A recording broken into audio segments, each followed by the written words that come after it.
하나님은 한 단계 사명의 궤도를 높이시기 위해 구덩이와 사자를 마주하게 하실 때가 있다. 어떤 의미일까 생각하면서 다시 한번 읽어보실래요? 시작. 하나님은 한 단계 사명의 궤도를 높이시기 위해 구덩이와 사자를 마주하게 하실 때가 있다. 달갑지는 않지만 하나님은 한 단계 사명의 궤도를 높이시기 위해 구덩이와 사자를 마주하게 하실 때가 있다라는 제목으로 말씀을 나누겠습니다. 한 달 전이었어요. 정찬영 전사가 저를 찾아와서 목사님 전국 신학생 찬양 경연 대회에 여기 참여하고 싶습니다라고 얘기를 했습니다. 이게 한국 교회에서는 신학생들 대상으로 서바이벌로 이렇게 경연이 되어지는 첫 사례였어요. 의미가 있다라고 생각했습니다. 근데 대상금이 500만 원이라고 저한테 얘기하면서 목사님 제가 1등하면 건축원금 하겠습니다. 그것 때문에 나가는 겁니다. 다른 이유는 없습니다. 뭐 이렇게 얘기를 하더라고요. 마음이 너무 예뻤습니다. 그래서 흔쾌히 한번 도전해 봐라. 교회에서 시간을 할애할 테니까 한번 도전해 봐라라고 이야기했습니다. 그리고 지난 11일 아시는 성도님들은 아실 거예요. 우리 정찬현 전사가 그 경연에서 탑 10에 올랐고 그리고 이제 그 이상을 바라보고 있습니다. 11월 11일 날 최종 이제 탑 10이 같이 모여서 하는 그 경연을 통해서 뭐 1등이 되면 그쵸? 제가 바로 뺏어갈 겁니다. 누가 그러더라고요. 우리 교회는 이제 탑 10을 보유한 교회가 됐다 이런 얘기도 하시더라고요. 사실 처음 이 대회에 나간다고 했을 때 제가 좀 의아했었습니다. 제가 찬영 전사 성격을 알거든요. 이 친구가 온갖 어떤 부담감, 스트레스를 직면해야 될 그 서바이벌 상황, 피드백이 즉시 주어지고 결과를 직면해야 되는 상황을 그렇게 즐기지 않아요. 되게 도전적인 것 같지만 사실은 굉장히 이런 부분에 있어서 취약한 부분이 있습니다. 근데 어떻게 이걸 나가려고 결정을 했지 알고 보니까 뒤에서 이병준 목사님이 도전을 하셨더라고요. 그리고 그 전에 제가 이병준 목사를 불러서 좀 얘기를 했었습니다. 교회가 계속해서 성장해 가면 교육자들도 계속해서 그에 따라서 성장해 가야 된다.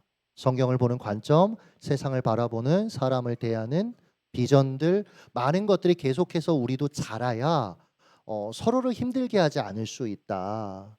제가 경험했던 어떤 경험들을 이야기하면서 성장해야 된다 그래서 여러분 더세움이 계속해서 하나님이 쓰시는 그 과정 속에 성장한다면 여러분들도 성장하셔야 돼요. 사실은 우리는 멈추는 순간 사실은 멈추지 않아요. 썩습니다. 결국은 하강 곡선을 그리게 돼 있어요. 그래서 인생은 끊임없이 사실은 배워야 된다라는 얘기들도 하고 사람들이 한마디로 성장하고 성숙해 가야 된다라는 거예요. 성숙은 계속해서 이룰 수 있는 거잖아요. 그렇죠? 예수님을 닮는 거니까. 그러니까 멈추는 건 크리스천에게는 없는 거예요, 사실은. 그래서 그런 얘기를 했는데 이제 이런 얘기에 공감을 하고 이병준 목사님이 정차영 전사한테 얘기를 했대요. 교회가 꿈땅으로 가고 있고 한국 교회 계속해서 알려지고 있다. 그럼 자연스럽게 찬양팀의 역할도 커질 텐데 그렇잖아요, 우리 찬양팀들 그렇죠? 다음 주에는 이제 김천시 기독교 연합회에서 집회하는데 우리 찬양팀이 서잖아요, 그렇죠? 계속해서 이런 이제 어떤 일들이 있다라는 거죠. 그러니 리더로서 정찬영 전사님도 더 성장해야 되지 않겠나 이렇게 도전을 했대요. 이 말이 정찬영 전사님의 마음을 움직였던 것 같아요. 그리고 자신을 불확실성 속으로 부담과 스트레스를 느껴야 하는 상황 속으로 밀어 넣는데 용기를 내게 했더라고요. 이 과정에서 이제 지나고 보니까 정찬영 전사님이 많이 느낀 게 많아요. 첫 마디가 그거였어요. 목사님, 세상에 찬양을 잘 부르는 사람들이 너무 많습니다. 이거부터 시작해서 배운 게 너무 많은 거예요. 막 할 말이 너무 많고 그 과정을 통해 한 뼘 더 성장했다. 그 얘기도 하더라고요. 하나님 은혜입니다. 저는 떨어질 수밖에 없는 사람이었는데 알고 보니까 약간 선곡을 마지막에 잘못했어요. 이게 경연을 할 때 와 막 이런 거 해야 되잖아요. 터트리는 거. 근데 약간 선곡을 잘못했는데 심사위원들이 너무 안타까웠나 봐요. 어떻게든 실력이 있으니까 붙여야 되겠으니까 무반주로 다시 불러봐라. 그러니까 이 TV 경연에 나오는 이걸 다 겪은 거예요. 그래서 무반주로 불렀는데 다들 너무 좋다 해서 붙었다고 얘기를 하더라고요. 그러니까 하나님의 은혜입니다 막 이런 고백도 하더라고요. 여러분 누가 그런 얘기를 하더라고요. 파도가 위대한 뱃사람을 만들고 무시무시한 사자가 위대한 전사를 만든다. 이런 얘기겠죠. 인생에 마주했던 그 고난들이 없었더라면, 그 어려움들과 위기가 없었더라면 지금의 나는 없었을 겁니다 라는 어떤 통찰이 담긴 사람들의 지혜의 이야기일 겁니다. 물론 이 말은 아무나 내뱉고 동의할 수 있는 말은 아니에요. 파도가 두려워서 이를 포기한 사람은 이 말을 할 수도, 이 말의 의미를 알 수도 없는 겁니다. 그들이 보기에 파도와 맞서는 일은 너무 위험하고 무모한 행동일 뿐이었어요. 그러나 맞서 싸운 사람은 어때요? 바다에서 잔뼈가 굵은 베테랑 뱃사람이 되는 겁니다. 사람들에게 인정받는. 포기한 사람은 알지 못하는 인생의 어떤 진리들, 신비들을 알게 되는 겁니다. 오늘 우리가 살펴볼 분야야라는 다윗의 용사도 이런 케이스의 인물입니다. 사무엘하 23장 20절을 다시 한번 읽어주시죠. 시작. 또 눈이 올 때에 구덩이에 내려가서 사자 한 마리를 쳐 죽였으며.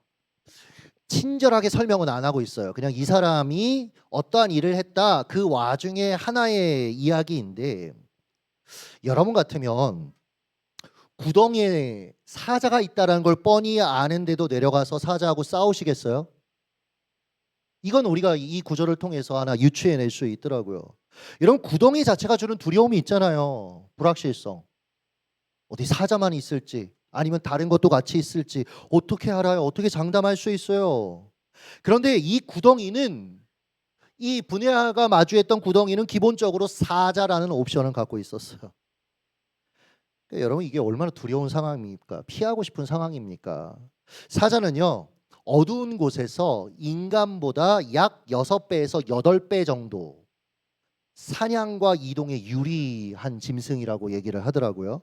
그런데 여러분, 당시 상황을 성경이 눈이 내리고 있었다.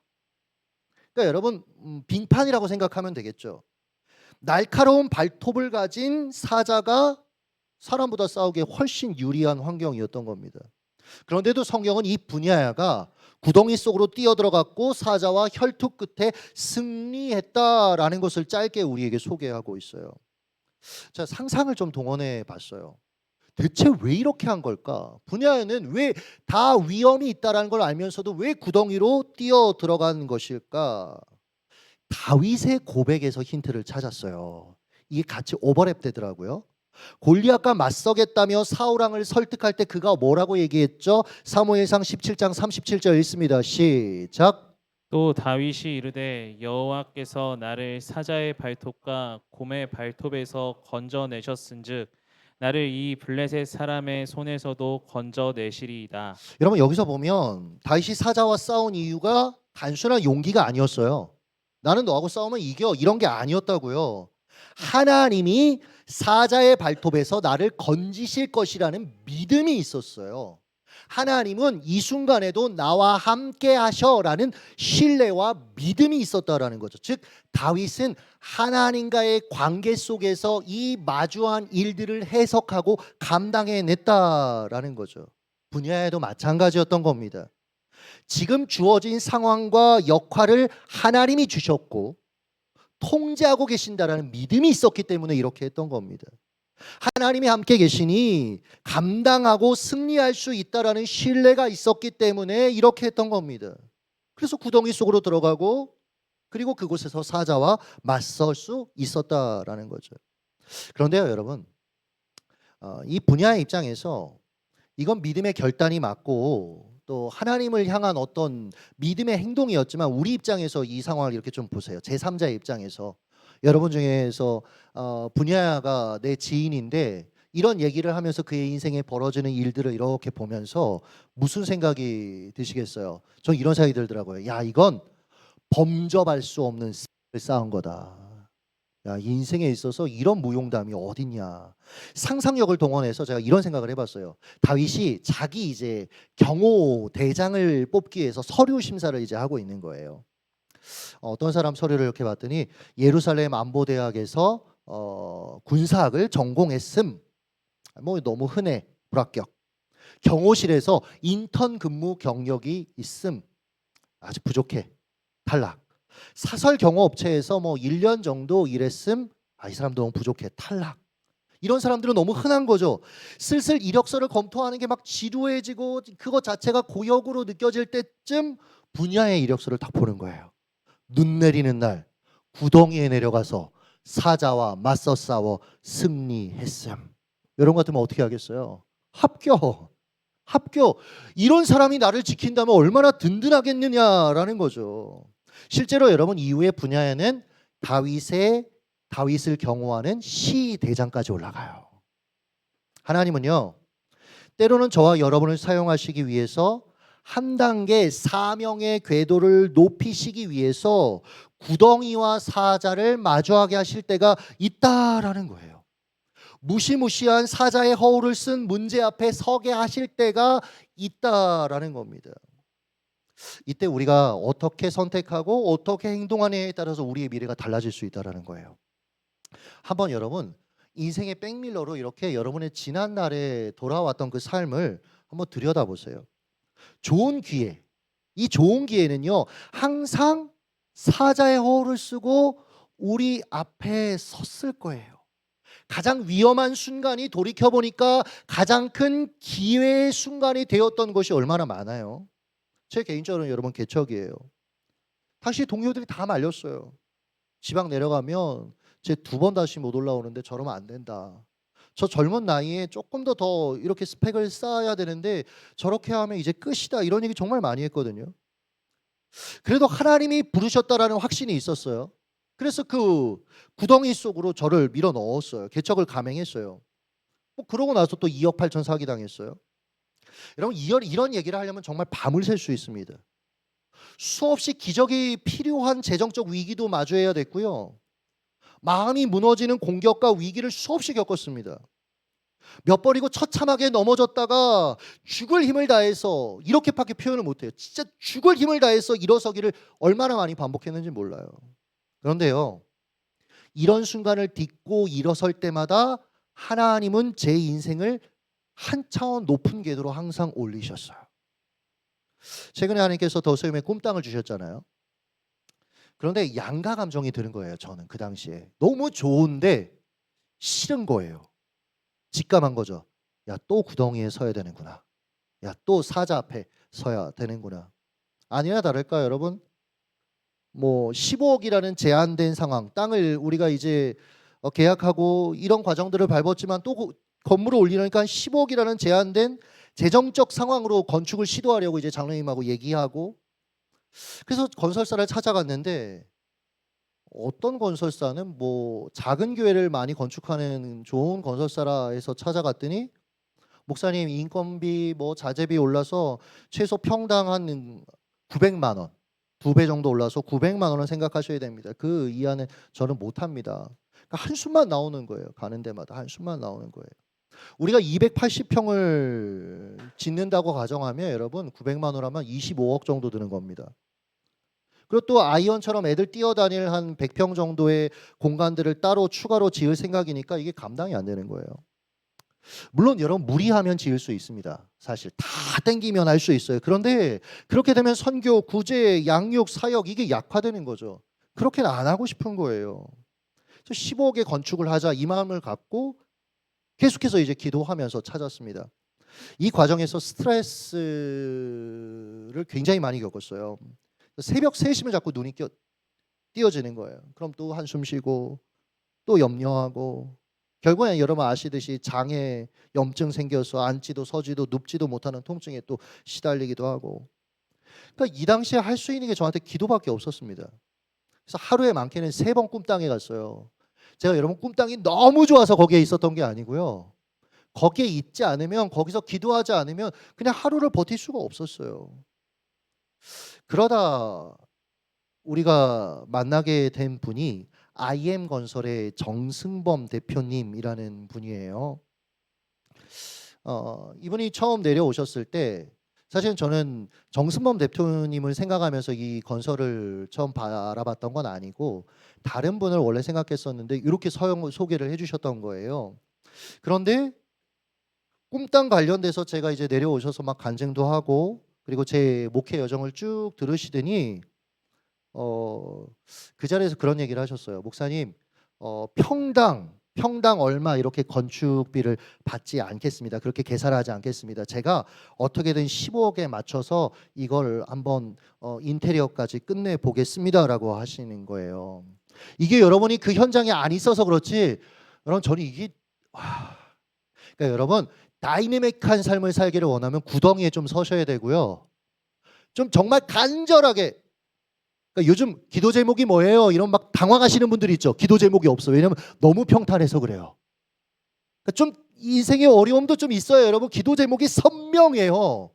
오늘도 그 CCC 황규봉 목사님 저한테 연락 와서 CCC 수련회인데 목사님을 위해 기도하고 싶대. 기도 제목 뭐냐? 제가 막 보냈어요. 왜냐면 너무 간절하니까 저는 1번이 정승범 대표님을 위해 기도해 주세요. 그런데 이후에 연락이 없는 거예요. 하고 나서 뭔가 계약도 하자고 얘기하고 막 뭔가 사인이 있어야 될 것 같은데 이후에 연락이 없는 거예요. 또 어떻게 해요? 또 전화할 수는 없어요. 전 그렇게 하진 않아요. 하나님이 일하셔야 된다고 생각해요. 그래서 어떻게 했냐면 꿈땅으로 또 갔죠. 가끔은요 그런 생각도 했어요. 사실 왜 이 건축이라는 구덩이에 또 뛰어들어서 왜 또 내가 이 사자하고 또 싸우고 있어. 막 너무 후회도 되는 거예요. 사실은. 그래도 어떻게 해요? 이미 믿음으로 하나님이 주신 것이고 하나님 앞에 해야 된다고 생각해서 뛰어들었는데 어떻게 할 거예요? 이걸 선택했는데. 기도하면서 기다렸어요.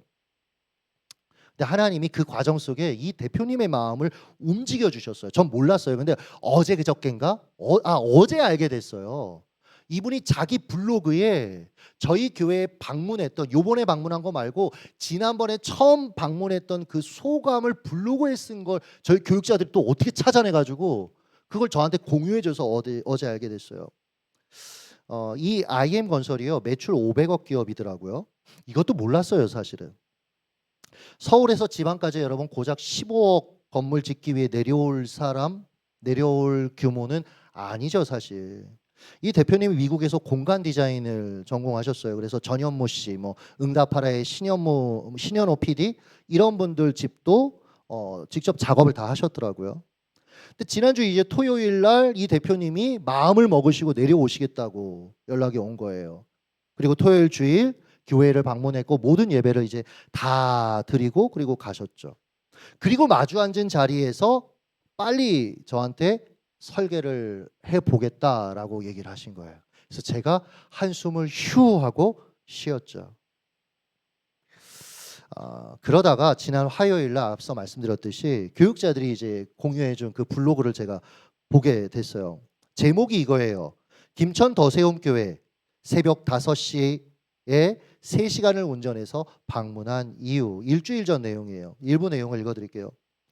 운전하며 오는 3시간 동안 상당한 거리감으로 과연 이곳에서 내가 일할 수 있을까 하는 무거움이 있었습니다. 이건 당연한 거예요.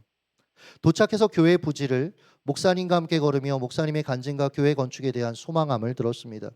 홀로 연고도 없는 지역에 처음 내려와서 교회가 성장한 이야기, 쉼에 대한 철학과 부교육자들과 교회를 섬기는 이들, 성도들에 대한 마음, 지방의 젊은이가 줄어들고 소멸되는 이 시대에 3040의 주를 이루는 교회를 개인적으로 처음 보았고 지방에서 유례 없이 성장하고 있는 교회이기에 많은 도전이 되었지만 가로 열고 이미 기독교 언론에서 높이 평가와 응원을 하는 교회였습니다. 가로 닫고 이 교회 건축을 내가 꼭 참여하고 싶다라는 마음은 들지 않았습니다. 큰일 날 뻔한 거예요, 여러분.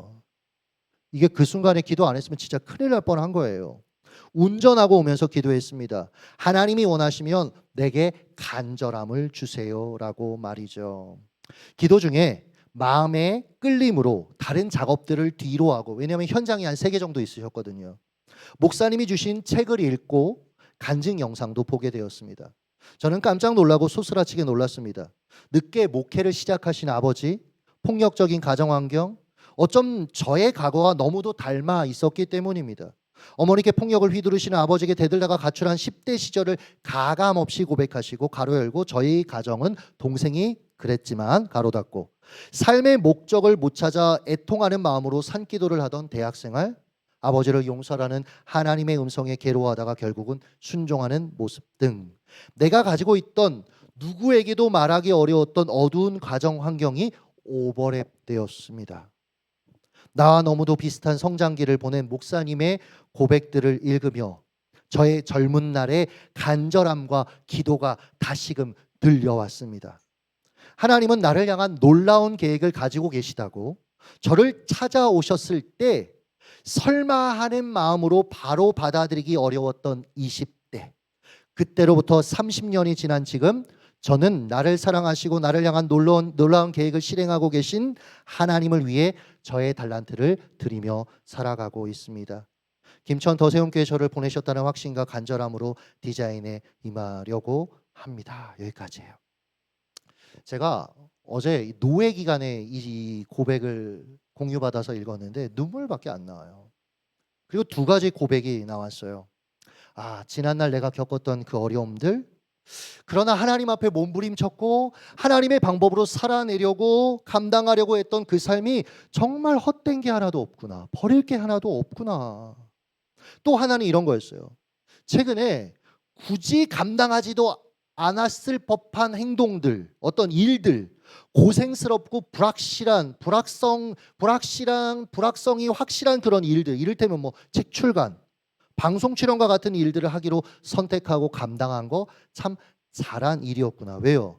대표님이 제 책이나 방송을 보면서 건축에 대한 마음을 갖게 되었으니까요. 여러분, 제 얘기를 여러분한테 드렸지만 여러분의 삶에도 이러한 일은 일어날 수 있고, 그리고 여러분도 지금 이 어느 과정 속에 있을 거예요. 그래서 여러분, 저는 어떠한 상황이 벌어지던 그 앞에서 기도하셨으면 좋겠어요. 간절함으로 나아가셨으면 좋겠어요. 체념하거나 포기하지 마세요, 여러분들. 하나님은 어떻게 하실 줄 알고요.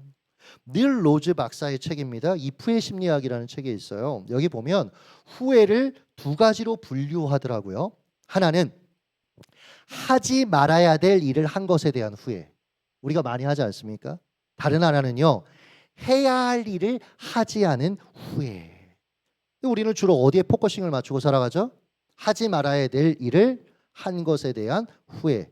그래서 안 하는 것에 이제 초점을 맞추죠. 뭐 예를 들어서 술 안 마시기, 뭐 죄 안 짓기, 그러니까 수비적인 방어적인 포지션의 신앙생활을 하는 거죠. 뭐 다른 말로 얘기하면 뺄셈을 하는 거예요. 인생에 있어서 뺄셈을 통해서 하나님의 사람으로 살아가려고 노력을 하는 거죠. 이것도 아주 좋은 건강한 태도 맞습니다. 그러나 여러분, 때로는 덧셈도 하셔야 돼요. 그러니까 해야 할 일을 하는 용기도 내야 된다라는 거죠. 비록 두렵고 힘들지만 모험하고 하나님을 위해 도전하는 것도 선택해야 된다라는 겁니다. 때로는 사자가 웅크리고 있는 저 구덩이로 들어가서 사자와 싸우는 것을 선택해야 된다라는 거예요. 지난 주일 헌금 기도하면서 제가 잠깐 언급했던 이야기가 있어요. 우리는 자꾸 돈에 관해서만 청지기 의식을 생각하는 것 같아요. 아니요, 여러분. 시간 관리도 여러분 청지기로서 살아가야 되는 겁니다. 그리고 이것도 꼭 말씀드리고 싶어요. 기회의 청지기로도 살아가셔야 돼요. 하나님이 인생에 주신 수많은 기회 속에서 그것을 맡은 청지기로서 반응하고 용기 내고 믿음으로 도전할 필요도 있다라는 겁니다. 분야야는 하나님이 마주하게 하신 그 기회, 구덩이와 사자의 기회 앞에서 도전을 선택했어요. 기회의 청지기로 반응했다라는 거죠. 덧셈을 한 거예요. 그 결과가 무엇입니까? 여러분, 이 분야가 다윗 시대의 시대장을 했고요. 솔로몬 때 가면 그러니까 두 왕조에 계속해서 등용됐어요. 대단한 사람입니다. 근데 솔로몬 때는 이스라엘의 군대 총사령관이 됐습니다.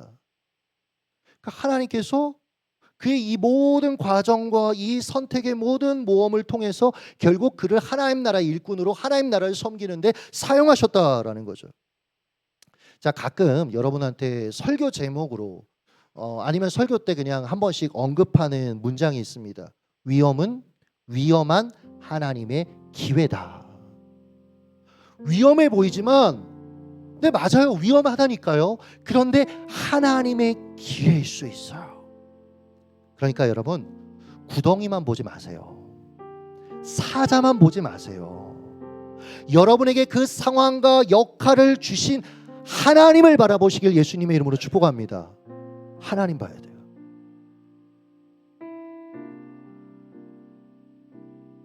뭐 최근에 김천 기독교연합회에서 구원파 관련해서 우리가 기도합시다.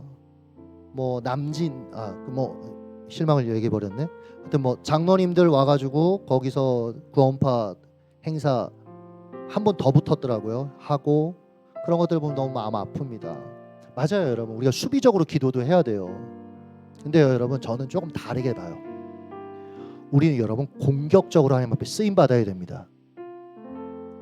저는 여러분들을 바라볼 때, 우리 다음 세대를 바라볼 때 그냥 바라보지 않아요.